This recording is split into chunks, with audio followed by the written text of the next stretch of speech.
9:09. Continuamos en ampliación de noticias y nos vamos ahora hasta El Salvador.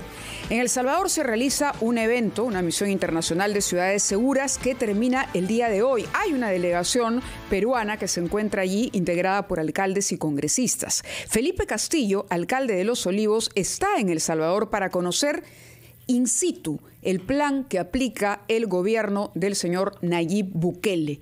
Un plan polémico, sin duda, del que él se jacta. Ha conseguido un resultado, dice, en su lucha contra la delincuencia que no ha podido ser comparable con ningún otro plan que se haya aplicado. Eso, por supuesto, en palabras del propio Bukele. Vamos a conversar con el alcalde de Los Olivos, el señor Castillo. Muy buenos días, señor Castillo. Gracias por estar con nosotros. Bienvenido al programa.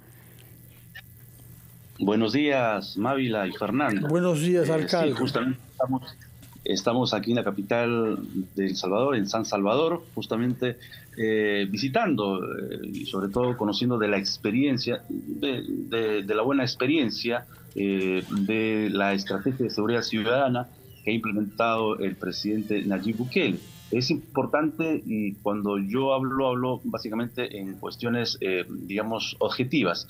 Ellos en el año 2017 tenían 84 homicidios por 100.000 habitantes, ahora lo han reducido a 7.8 homicidios por 100.000 habitantes. Hay una reducción importantísima. Es más, nos comentaban ayer cuando hacíamos las visitas, es que de los 262 municipios que están en toda la jurisdicción, habían 162 municipios donde no había homicidios, y adicionalmente de todo este periodo de su gobierno, del presidente, 272 días de su gobierno no ha habido ningún homicidio. Eso habla de alguna u otra forma que su estrategia sí ha funcionado en esta jurisdicción de devolverle esa paz y tranquilidad. Es más, hemos visto algo importante, por eso que también, digamos, hemos venido acá para ver el tema de cómo funcionan los municipios. Aquí tienen un cuerpo de agentes municipales, y cuando hemos hecho los recorridos por toda la ciudad lo hemos visto justamente en este plan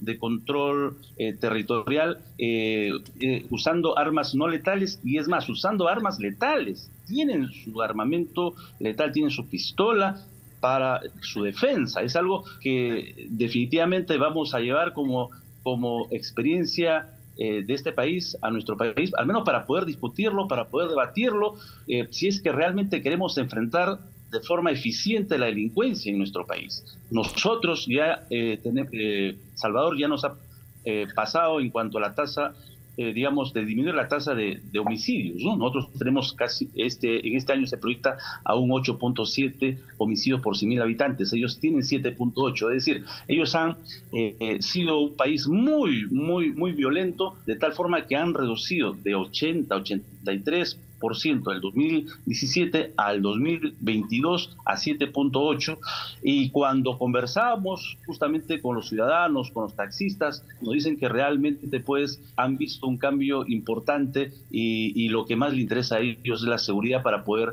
desarrollar sus actividades cotidianas. Señor y esto alcalde, lo ha hecho dentro de un plan, que se llama plan de control territorial, ¿no? Sí, hay que, sin embargo, tener presente que la delincuencia en El Salvador y esa alta tasa de criminalidad que había antes está vinculada a las maras, que es un fenómeno específico de América Central, es decir, exdelincuentes de cárceles norteamericanos que aparecen como miembros de ciertas mafias organizadas con mucha ritualidad y tatuajes, etcétera. Y si se ha pactado con una de ellas, con la mara Salvatrucha, es posible estabilizar eso rápidamente. Pero esta realidad criminal no tiene nada que ver con la de nuestro país, porque felizmente acá no hay maras y no tenemos decenas de miles de expresos que se han formado con bandas surcoreanas en las cárceles de California. Es otra realidad la que hay en El Salvador. Por eso yo quisiera saber qué es lo que pueden aprender ustedes sobre una metodología de lucha contra la delincuencia que se adapta a una realidad demográfica y social completamente diferente a la que hay en el Perú. Definitivamente hay que adaptarla a cada realidad es diferente. definitivamente las pandillas de las MS, de los Maras Salvatrucha, generaron mucha violencia, mucho temor en este país.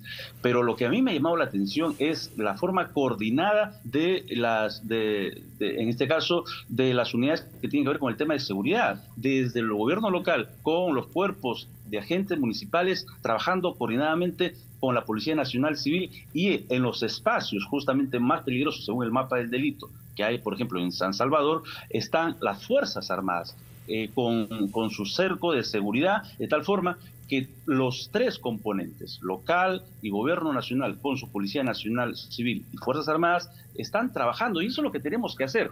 Definitivamente la discusión se va a plantear, hay que debatirlo y aterrizarlo en propuestas que al final beneficien a devolverle la paz y tranquilidad. Definitivamente no tenemos o no hemos, digamos, los índices de tasa de criminalidad que ha tenido El Salvador, pero no podemos,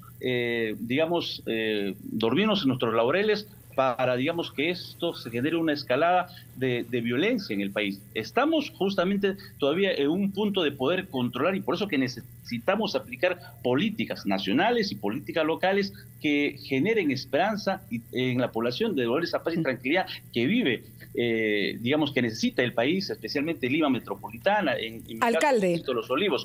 Y lo que me llama más la atención es justamente eso, de que los cuerpos de agentes metropolitanos usan armas no letales. Y era una discusión que teníamos en Lima y en el país de que si nuestros serenos podían usar armas no letales. Con esto yo estoy convencido que sí pueden hacerlo y deberíamos hasta discutir la posibilidad de uso de armas letales digamos, de ataque, ¿no? Como acá lo hacen. Pero algo importante, ¿a qué se refiere con lo último? Es decir, ese trabajo articulado con la Policía Nacional Civil y con las Fuerzas Armadas.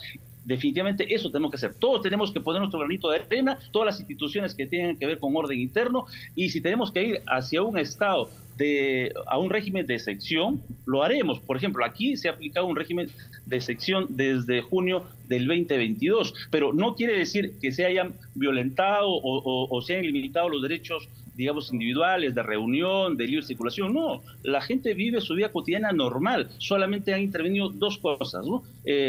Intervenciones de las comunicaciones de aquellos sospechosos, digamos, integrantes y colaboradores de las pandillas de las MS, y lo otro es que aquellos que son detenidos, según la Constitución, lo podían aquí detener 3 días. Ahora lo han pasado a 2 semanas para hacer las investigaciones necesarias y poder hacer que esto Alcalde Castillo, y no salgan a las calles a delinquir, ¿no? De acuerdo. Le agradecemos esta conversación con ampliación de noticias. Gracias por su punto de vista. Evidentemente, como dijo Fernando, la realidad es completamente distinta. El déficit, por ejemplo, de prisiones en nuestro país también es un problema que hay que contemplar por aplicar un plan con detenciones masivas como el que se ha aplicado en El Salvador, al margen, por supuesto, de la cantidad inmensa de denuncias de violaciones de derechos humanos y detenciones arbitrarias. Pero es un tema a discutir. Rescatamos de lo que nos ha dicho que usted está a favor de que el serenazgo porte armas letales y de que haya una coordinación entre los gobiernos locales, la policía y las Fuerzas Armadas en el combate contra la delincuencia. Son las 9:17. Por lo menos que se pongan en el debate, de acuerdo. Que se reflexione jurídicamente, pero que no nos hagamos de lado, sino que enfrentemos esta situación que es una situación de violencia, de agresión hacia nuestra ciudadanía que vivimos a diario en nuestro país, en Lima Metropolitana, y las autoridades tenemos que estar al frente de esta lucha contra la delincuencia, y esto es parte de conocer las experiencias exitosas en otros países para poder, algunas cosas de ellas, de acuerdo a nuestra realidad, poderlas implantarlas. Muy bien, muchísimas gracias nuevamente. Son las 9:18, hacemos una pausa en ampliación de noticias, pero vamos a conversar para conocer también cuál es la impresión de otro alcalde, el alcalde del distrito del Rímac, el señor Néstor de la Rosa Villegas, quien ya se encuentra con nosotros aquí en RPP.